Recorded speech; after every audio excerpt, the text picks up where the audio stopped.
The year was 2347. Humanity had spread across 12 star systems. They built colonies on distant worlds. They made homes far from Earth. But in the eyes of the Galactic Council, humans were nothing special. The Council had 47 member species. Some had traveled the stars for 10,000 years. To them, humans were children, new, weak, not worth their time. Admiral Kang Duri stood on the bridge of his flagship, the horizon's edge. He was 58 years old. His hair was gray. His face showed the lines of many years in space. He had fought pirates. He had saved colonies from asteroid storms. But he had never faced a real war. No human had. Not out here in the stars. That was about to change. The message came at 0347 hours. Admiral Kang was sleeping in his quarters when the alarm pulled him awake. He rushed to the bridge. His crew looked at him with fear in their eyes. On the main screen, he saw fire. He saw death. He saw the colony world of Elysian 4 burning. The Velthari had come without warning. Their ships appeared from nowhere. They did not send a message. They did not make demands. They simply started killing. Their weapons turned cities into ash. Their bombs broke the Earth itself. In 3 hours, 2.3 million humans died. Men, women, children, all gone. Captain Yunhana received the news on her ship, the Iron Will. She was 34 years old, strong, brave, a good captain. But when she heard what happened to Elysian 4, she fell to her knees. Her mother lived there, her father, her little sister who had just turned 12.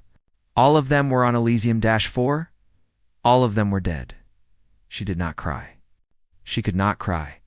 Something inside her turned cold and hard. Like iron. Like the name of her ship. She stood up slowly. Her hands were shaking, but her voice was steady when she spoke to her crew. "Set course for Earth," she said. "We have work to do." On Earth, President Moon Taijin called an emergency meeting. He was 67 years old. A former diplomat. A man of peace. He had spent his whole life talking, making deals, finding ways to avoid conflict. Now he sat in a room full of generals and admirals. They wanted blood. They wanted revenge. Why? The president asked, "Why did they attack us?" Ambassador Cho Min-ho had the answer. He was 52 years old. He had spent 20 years dealing with alien species. He knew how they thought. He knew what they wanted. Not for Velthari. "Call it a demonstration," he said. His voice was bitter. They wanted to show the galaxy that humans are weak, that we can be killed without consequence. They want our territory, our resources, and they believe no one will stop them. "What about the Galactic Council?" asked the president. "We are members. They must help us." Ambassador Cho shook his head. "I already asked. They refused. They say we are non-voting members. They say this is a dispute between 2 species. They will not get involved." Silence fell over the room. The president closed his eyes. He thought about the 2.3 million dead. He thought about the families who would never see their loved ones again. He thought about what kind of galaxy they lived in. A galaxy where the strong killed the weak, and no one cared. "Then we will handle this ourselves," he said finally. Dr. Baek Jasu was working in her laboratory when the call came. She was 41 years old. A scientist who studied alien life, she loved her work. She loved learning about the strange and wonderful creatures that lived on other worlds. She had never built a weapon in her life. "Project Stormbreak," said the voice on the phone. "You have been chosen to lead it." "What is Project Stormbreak?" she asked. "Weapons," came the answer. "We need weapons that can defeat the Velthari. You know more about alien biology than anyone. You know their weaknesses. We need you to use that knowledge." Dr. Baek wanted to say no. She had become a scientist to help life, not destroy it. But then she thought about Elysium 4. She thought about the children who died screaming as fire fell from the sky. She thought about what would happen if the Velthari attacked again. "I will do it," she said. Across the galaxy, the Velthari celebrated their victory. Their emperor made a speech. He called humans vermin. He said they would take more human worlds soon. He laughed at how easy it had been. The Galactic Council watched and did nothing. Some members felt bad for the humans, but most did not care. Humans were weak. Humans did not matter. The strong took what they wanted. That was how the galaxy worked. They did not know what they had done. They did not understand what they had awakened. Admiral Kongduri gathered his commanders on the horizon's edge. Captain Yunhana was there, her eyes cold and empty. Other captains came too. All of them had lost something. All of them wanted justice. The galaxy thinks we are weak, Admiral Kong said quietly. They think we will cry and beg for help. They think we will accept this attack and do nothing. He paused. His old eyes were sharp like blades. They are wrong. He looked at each commander in turn. We will not rush. We will not make mistakes. We will prepare. We will plan, and when we are ready, we will show the galaxy what happens when you hurt humanity. Captain Yunhana spoke for the first time. Her voice was quiet, but filled with something dark. How long? 6 months, said the Admiral. Maybe less. Dr. Beek Jesu is working on something special. When she is finished, we will have weapons the Velthari cannot imagine. 6 months. Captain Yoon could wait 6 months. She had waited her whole life to find a purpose. Now she had one. She would make the Velthari pay for every person they killed on Elysium 4. She would make them pay for her mother, her father, her little sister. She would make them pay for everything. The humans went quiet. They stopped complaining to the council. They stopped sending angry messages to the Velthari. The galaxy thought they had given up. The galaxy thought they had accepted their fate. The galaxy was very, very wrong. Deep in secret facilities across human space, shipyards worked day and night. Scientists created new weapons. Soldiers trained for battle. Everything was hidden. Everything was secret. The humans smiled at alien diplomats. They bowed their heads and looked defeated. But behind their eyes, a fire was burning. A fire that would soon consume the Velthari Dominion. A fire that would change the galaxy forever. Humanity had been pushed. Now humanity would push back. 3 months had passed since the attack on Elysium 4. The Velthari Emperor sat on his golden throne and smiled. His generals brought him reports every day. The humans were quiet. The humans were broken. Everything was going according to plan. They send diplomats to beg for peace, laughed one general. They offer us trade deals. They promise to stay away from our borders. The primitive creatures know their place now. The Emperor nodded. Good. Let them beg. In another year, we will take more of their worlds.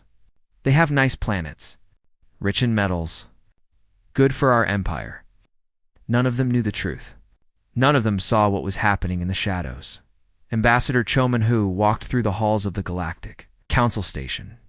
He kept his head down. He looked sad and defeated. Other species walked past him without a second glance. Some laughed behind his back. They called him names. They said humans were cowards. Ambassador Cho, let them think that. He smiled inside where no one could see. Every day he collected information. He watched. He listened. He learned the schedules of Velthari ships. He mapped their communication networks. He found the locations of their secret military bases, and every night he sent encrypted messages back to Earth. Deep underground, President Moon Taijin held a war council. The room was hidden beneath a mountain. No signals could get in or out. No spy could find them here. Around the table sat the most important people in human space. Port, said the president. Admiral Kongduri stood up. The fleet is ready. We have built 200 new warships in the last 3 months. The Velthari do not know about any of them. We hid the shipyards inside asteroids. We used old cargo ships to move materials. To anyone watching, it looks like normal trade. Asked the president. Dr. Beek Jesu stepped forward. She looked tired. Dark circles hung under her eyes. She had not slept more than 4 hours a night for 3 months, but there was fire in her eyes. Project Stormbreak is complete, she said. We call them adaptive nanites. They are tiny machines, smaller than a grain of sand. Millions of them work together. They can eat through any material. They can disable any shield. And the most important part? They learn. Asked the president. Yes. If the enemy finds a way to stop them, the nanites change. They adapt. They find a new way to attack. No defense can work against them for long. Dr. Beak paused. Her voice dropped. I created something terrible, but it will work. The president nodded slowly. I know this is hard for you. It is hard for all of us. We did not want war, but war came to us anyway. In a training facility on Mars, Lieutenant Park Suna pushed her body to the limit. She was 26 years old, one of the best pilots in the fleet. She had joined the military to fly, to see the stars, to have adventures. Now she trained for something very different. Every day she flew combat simulations. Every day she practiced killing. The instructors showed her Velthary ships. They taught her where to hit them, where they were weak, where one shot could destroy them. Again, said her instructor after she completed a run. Already hit every target, she said. Again, faster. When the real battle comes, you will not have time to think. Your hands must move before your brain knows what is happening. Lieutenant Park climbed back into her simulator. She thought about Elysium 4. She had not lost family there like Captain Yoon, but she had lost friends. People she had trained with. People who had dreams and hopes and futures that were now ash. She ran the simulation again. This time, she was faster. Captain Yoon Hannah spent her days on the Iron Will, drilling her crew. They practiced everything. Battle formations. Emergency repairs. What to do if the captain died? What to do if half the crew died?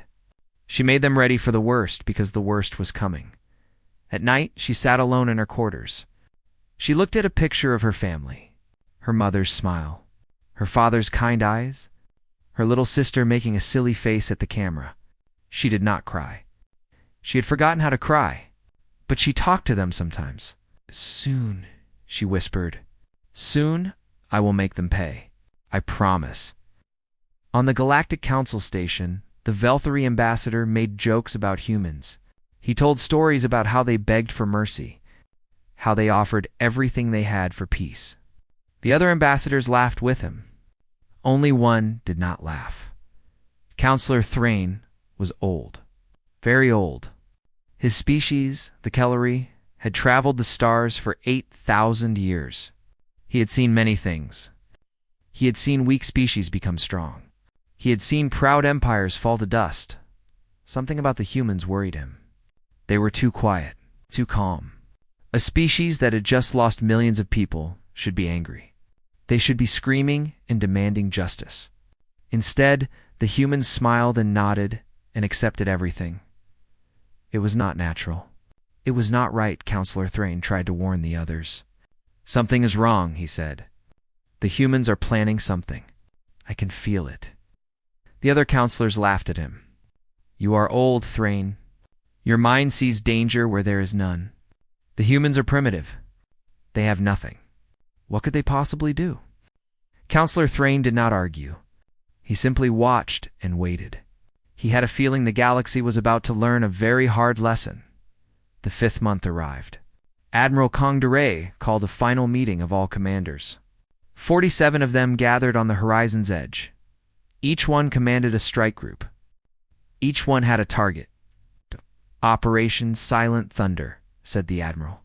In 30 days, we attack. All 47 targets at the same time. Their command centers. Their fleet yards. Their communication hubs. Their weapons factories. Everything that makes their military work. He looked around the room. There will be no warning.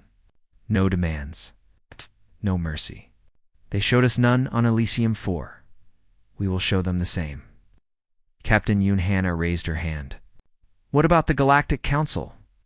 They might try to stop us. Admiral Kung smiled coldly. The Council refused to help us. They said it was not their business. Now it is still not their business. When we are finished, they will have to accept reality. Humanity is no longer weak. Humanity is no longer afraid. Dr. Beak. Gezu watched from the back of the room. She had done her part. She had created the weapons. Now others would use them. Part of her felt sick. Part of her felt proud. She was not sure which feeling was right. That night, she went back to her lab. She looked at the nanites under a microscope. Tiny machines that could destroy worlds. She had made them. She was responsible for what they would do. Please, she whispered to no one. Please let this be worth it. Please let this end the killing. Across human space, ships moved into position. Soldiers checked their weapons. Pilots ran final simulations. Everyone was ready. Everyone was waiting. The Velthari still saw nothing. They still believed humans were beaten. They still laughed and celebrated their easy victory. They had no idea that death was coming. They had no idea that everything they knew was about to end. The storm was ready. In 30 days, it would begin. The clock struck 0600 Galactic Standard Time across 47 star systems. Human ships dropped out of faster-than-light travel at the exact same moment. The Velthari had no warning. Their sensors showed nothing 1 second. The next second, they showed death. Admiral Kang. Dury stood on the bridge of the horizon's edge. His fleet faced the main Velthari battle group. 60 enemy ships hung in space before him. They were big. They were powerful. They had won 100 battles against other species. Fire, said the admiral.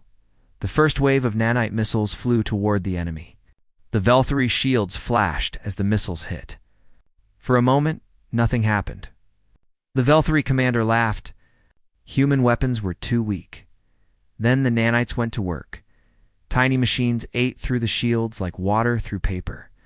They found the gaps between armor plates. They crawled into weapons, systems, and engines. They disabled power generators.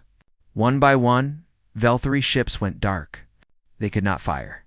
They could not move. They could only watch as human ships tore them apart. Captain Yoon Hannah led her strike group against the orbital defenses of the Velthari homeworld. These were the strongest shields in the Dominion. They had never been broken. The Velthari believed they were safe. They were wrong. The Iron Will launched wave after wave of nanite weapons. Captain Yoon watched the enemy shields flicker and die. Defense stations that had protected the planet for centuries fell silent. The crews inside screamed as their systems failed. This is for Elysium 4, Captain Yoon said quietly. This is for my family. In the space above a Velthari military shipyard, Lieutenant Park Suna flew her fighter into battle. Enemy fighters came to stop them. There were many more Velthari pilots than humans. The numbers did not matter. Lieutenant Park moved her fighter like it was part of her body. She spun through enemy fire. She hit targets without even thinking. Her training had made her reactions faster than thought. 3 enemy fighters exploded before they could even lock onto her.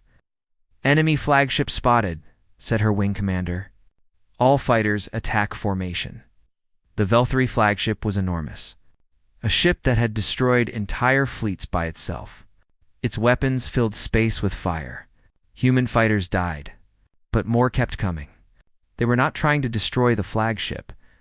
They were delivering a special weapon. Lieutenant Park flew straight at the flagship. Enemy guns tracked her. Shots flew past her cockpit. One hit her wing. Warning lights flashed. She ignored them. At the last moment, she fired her nanite torpedo and pulled away. The torpedo hit the flagship's main reactor. The nanites spread through the ship like a disease. Lights went out. Weapons stopped firing. The mighty flagship hung dead in space. Then it began to break apart as the nanites ate through support structures. Flagship destroyed, Lieutenant Park reported. Her voice was calm, even though her hands were shaking. On the Velthari homeworld, the Emperor received reports. Each one was worse than the last. Attack on the Northern Fleet. All ships destroyed. Attack on the Eastern shipyards. Production stopped. Attack on the Southern Communication Hub. All signals lost. It's impossible, the Emperor said. The humans cannot do this. They are primitive. They are weak, as General knelt before him. The general's face was pale with fear. "Your Majesty, the humans have weapons we have never seen. Our shields do not work against them. Our armor cannot stop them. We are losing everywhere." "Then fight harder," screamed the emperor. "We cannot fight what we cannot stop," said the general. "In 6 hours, they have destroyed 73% of our military capability. We have nothing left." The Galactic Council watched in shock. Their emergency session had started when the first reports came in. Now they sat in silence as they watched the greatest military power in the region fall apart in hours. "How is this possible?" asked one counselor. "The humans were nothing. They had no technology. They had no fleet." Counselor Thrain shook his head slowly. "We were fools. All of us. We saw what we wanted to see. We saw a weak species that would accept defeat. We did not see what they really were." "And what are they?" asked the counselor. "Dangerous," said Counselor Thrain. "More dangerous than any species I have ever seen. They do not forget. They do not forgive. And they do not stop." Ambassador Cho Minho entered the council chamber. He walked differently now. His head was high. His back was straight. He did not look like a defeated diplomat anymore. He looked like the voice of a species that had just proven its power. "Members of the Galactic Council," he said, "I bring a message from Earth." The chamber was silent. Everyone watched him. "6 months ago, we came to you for help. The Velthari murdered 2.3 million of our people. We asked for justice. We asked you to protect us. You refused. You said it was not your concern." He paused and looked around the room. Ow. "So we handled it ourselves. We asked for justice. You gave us silence. Now we no longer ask. We take." Captain Yoon Haina received a message from Admiral Kung, the Velthari military commander who had ordered the attack on Elysium 4, was on a station above their third moon. He was trying to escape. "Permission to pursue," she requested. "Granted," said the Admiral. "Bring him in alive if you can. The Iron will chase the station ship across the system." Captain Yoon could have destroyed it easily, but she wanted something more. She wanted to look the commander in the eyes. She wanted him to know who had come for him. Her Marines boarded the ship. They found the commander hiding in a cargo bay. He was shaking. He was crying. This was the being who had ordered the death of millions. Now he begged for mercy like a child. Captain Yoon walked up to him. She looked at his face. She thought about her mother, her father, her little sister. "You will stand trial," she said. "You will answer for what you did, and then you will spend the rest of your life remembering the people you killed." The commander was dragged away. Captain Yoon stood alone in the empty cargo bay. She had wanted revenge. She had gotten it. But it did not feel like she expected. Her family was still dead. The hole in her heart was still there. She had one. But she had not healed. Dr. Beek Jasu watched the battle reports from her laboratory on Earth. Her nanites had worked perfectly. They had destroyed everything they touched. The Velthari had no answer for them. She should have felt proud. Instead, she felt sick. She had created something terrible. Yes, it had saved humanity. Yes, the Velthari deserved to lose. But she could not stop thinking about all the beings who had died because of her invention. Was it worth it? She whispered to herself. She did not know the answer. When the sun set on the Velthari homeworld that day, the war was over. The greatest military power in the region had been broken in ours. The galaxy would never be the same, and humanity was just getting started. 1 week after Operation Silent Thunder, the galaxy was still in shock. Every species with access to communication networks talked about the same thing. The humans. The primitives. The species that everyone had laughed at. They had destroyed the Velthari military in 6 hours. The Velthari Emperor sent a message to Earth. He offered complete surrender. He offered to pay for everything they had destroyed. He offered territory, resources, anything the humans wanted. He just wanted the fighting to stop. President Moon Taijin read the message in his office. His advisors stood around him. Some wanted to accept the surrender immediately. Others wanted more. They wanted to make the Velthri suffer the way humanity had suffered. What do you think? The president asked Admiral Kangduri. The admiral was quiet for a moment. He had spent his whole life preparing for war. Now he had won one. He should have been happy. But he had seen too much death in the last week. Human death. Velthri death. It all looked the same in the end. We have proven our point, he said. The galaxy knows we are not weak. If we continue to punish the Velthri, we become what they were. Killers. Monsters. I do not want that for humanity. General Imdowan disagreed. He was 45 years old. A soldier who had led ground forces to occupy Velthri military bases. He had seen the weapons they were building, the plans they had made. They were planning to destroy us, he said. We found documents showing their plans to attack 5 more human colonies. If we let them keep any military power, they will try again. We should disarm them completely. The president listened to both sides. He thought about what kind of species humanity should be.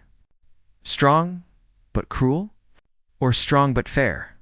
We will accept their surrender, he said finally. But General Imdowan is right about one thing. They cannot keep the weapons that could threaten us again. We will demilitarize their offensive capabilities.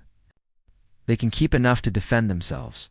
Nothing more. Captain Yunhana stood in front of a memorial, a simple stone wall with names carved into it. 2.3 million names. The people who died on Elysium 4, she had spent an hour looking for her family's names. When she found them, she just stood there. She had gotten her revenge. The commander who ordered the attack was in prison. The Velthri military was broken. She had done everything she said she would do, so why did she feel so empty? Admiral Kangduri found her there. He stood beside her in silence for a while. He had known her father. They had served together many years ago. Revenge does not heal, he said quietly. It just gives us something to do while we learn to live with the pain. Then what is heal? She asked. Time, purpose. Making sure what happened to them does not happen to others. He paused.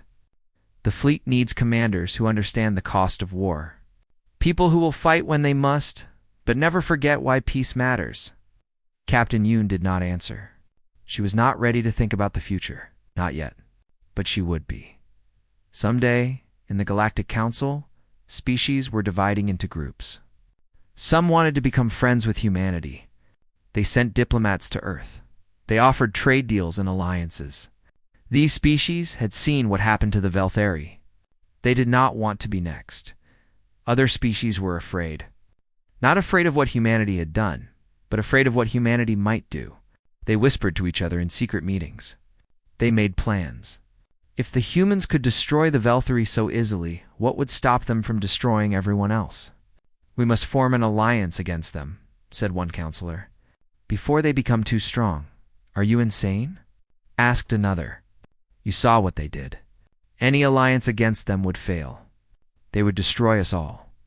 Counselor Thrain listened to both arguments. He had been watching humans for a long time. He had studied their history, their wars, their culture. He understood something the others did not. You are all missing the point, he said. The humans did not attack first. The Velthri did. The humans did not refuse help. We did. Everything that happened is our fault as much as the Velthri's. The chamber went quiet. If we had helped them when they asked, none of this would have happened. The humans would still see us as friends. Now they see us as failures. If we want to fix this, we must change. We must become the council we should have been from the start. Dr. Beek Jasu returned to her laboratory, but she did not continue her weapons research. Instead, she began destroying files, erasing data, dismantling the most dangerous parts of Project Stormbreak. A military officer found her and demanded to know what she was doing. She said, the defensive systems will remain, but the offensive weapons, the ones that can destroy worlds, those must be destroyed. Cannot make that decision alone, said the officer. I created these weapons. I am responsible for them, and I will not let them be used to make humanity into monsters. She looked at him with hard eyes. Report me if you want. Arrest me. But I will not stop. The officer did report her, but President Moon Taijin ordered that she be left alone. He understood what she was doing. He even agreed with it. Humanity had proven its strength. Now it needed to prove something else. Lieutenant Park Suna became famous. News networks across the galaxy told the story of how she destroyed the Velthari flagship. They called her a hero. They wanted interviews. They wanted her to tell them how it felt to be the best pilot in human history. She refused all of them. "I am not a hero," she told her commander. "I am just a pilot who did her job. The real heroes are the people who died defending their homes. The people on Elysium 4 who never had a chance to fight back." Her commander nodded. "What do you want to do now?" "Teach," she said. "I want to train the next generation of pilots. I want to teach them that war is not glory. It is death and pain and loss. I want them to be so good that no enemy will ever dare to attack us again." The weeks passed. The Velthari surrendered formally. Their military was reduced to defense forces only. The commander who ordered the Elysium 4 attack was tried and sentenced to life in prison. It was not as satisfying as some humans wanted, but it was justice. Now came the harder question. What would humanity do with its new power? Would they become conquerors like the Velthari? Would they take revenge on every species that had laughed at them? President Moon Taijin thought about this every day. He knew that the next choices humanity made would define them for centuries. They could become the thing they hated, or they could become something better. "We have the power to do anything," he said to his advisors. "That is exactly why we must be careful about what we choose to do." The galaxy held its breath. Everyone was watching humanity. Everyone was waiting to see what they would do next. The answer would change everything. President Moon Taijin stood before the full Galactic Council. Every species was there. Every ambassador. Every leader. They had all come to hear what humanity would say. Some came hoping for mercy. Others came expecting threats. None of them were ready for what actually happened. "I have evidence," the president began. His voice was calm, steady. "Evidence that the Galactic Council knew about the Velthari attack before it happened. You had intelligence reports? You had warnings. You knew millions of humans would die, and you did nothing." Chamber erupted in noise. Counselors shouted denials. Some demanded proof. Others simply looked at the floor in shame. President Moon waited for the noise to stop. He had all the time in the world. "I am not here for revenge," he continued. "We have had enough death, enough pain. I am here because this council is broken. It was created to protect all species. Instead, it protects only the strong. It ignores the weak. It allows murder when murder is convenient." He looked around the room. His eyes met those of counselors who had laughed at humanity just months ago. Now they could not hold his gaze. This must change. Humanity offers a choice. Reform this council completely. Create real protections for all species, no matter how new or how weak. Create binding defense treaties that actually mean something. Create war crimes tribunals that hold leaders responsible for their actions. He paused. The chamber was silent. Refuse. And watch this council dissolve. Without unity, you are just individual species. And we have shown what we can do to individual species. Ambassador Cho Minho stood beside the president. He held a document. The specific terms humanity demanded: democratic representation, mutual defense, justice for all. Things the council had promised for centuries but never delivered. For the first time in galactic history, a lesser species was telling the great powers what to do. And the great powers had no choice but to listen. Counselor Thrain was the first to speak. "I support humanity's proposal," he said. His voice was old, but strong. "They are right. We have failed. We have allowed injustice because stopping it was too hard. We have ignored suffering because it was not our suffering. If we do not change now, we deserve to fall." Other counselors began to speak. Some agreed. Some argued. But slowly, the tide turned. Species that had been afraid of humanity realized something important. The humans were not asking for power over others. They were asking for fairness, for rules that protected everyone. After 3 days of debate, the council voted. The reforms passed. Not everyone was happy, but everyone understood that the old way was over. A new era had begun. Admiral Kangduri was given a new job. He would lead the Galactic Defense Coalition, a real mutual protection force with ships from many species. If any member was attacked, all members would respond. No more watching while innocents died. "This is what we should have had from the start," he said at the ceremony. "If the Council had protected us, we would not have needed to protect ourselves. Let this be a lesson. Unity through choice is better than unity through fear." Captain Yunhana was offered command of the new peacekeeping fleet, the most powerful military force in the galaxy, a position that would make her one of the most important people alive. She said no. "I have fought enough," she told Admiral Kang. "I joined the fleet because I loved space. I loved exploration. I loved finding new things. War took that away from me. I need to find it again." She retired from active service. She bought a small ship. She spent her days visiting distant stars. Sometimes she thought about her family. Sometimes she cried. But slowly, over time, she began to heal. Dr. Beek Jasu made sure the most dangerous parts of Project Stormbreak were destroyed forever. She kept only the defensive systems, the ones that could protect without killing. "We proved we could destroy," she said. "Now we must prove we can create. I want to spend the rest of my life making things that help, not hurt." She went back to her original work, studying alien life, finding ways for different species to understand each other, making the galaxy a little smaller and a little friendlier. Lieutenant Park Suna became an instructor at the Fleet Academy. She trained hundreds of young pilots. She taught them everything she knew about flying. But she also taught them something more important. War is not adventure, she told her students. It is not glory.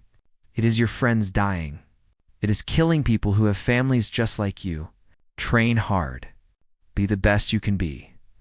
But pray you never have to use what I teach you. 10 years passed. The galaxy changed in ways no one had expected. Humanity held 3 permanent seats on the council. Human diplomats helped solve disputes between other species. Human ships patrolled trade routes and kept them safe. Elysium 4 was rebuilt, not as a colony, but as a memorial and a center for galactic diplomacy. Species came from across the stars to remember what had happened there. To promise it would never happen again, the Velthari, stripped of their military power, had become unexpected allies. Their emperor was gone. A new government had formed. They were grateful that humanity had shown mercy when destruction was possible. They worked hard to earn back trust. Throughout the galaxy, species spoke of humans differently now. Not as primitives to be ignored. Not as weaklings to be conquered. They spoke of humans as beings who remembered every wrong and repaid every debt, in kindness or in fire. Admiral Kangduri, now old and gray, wrote his final log entry before retiring. He thought about everything that had happened. The attack. The revenge. The peace that followed. The galaxy that had changed forever.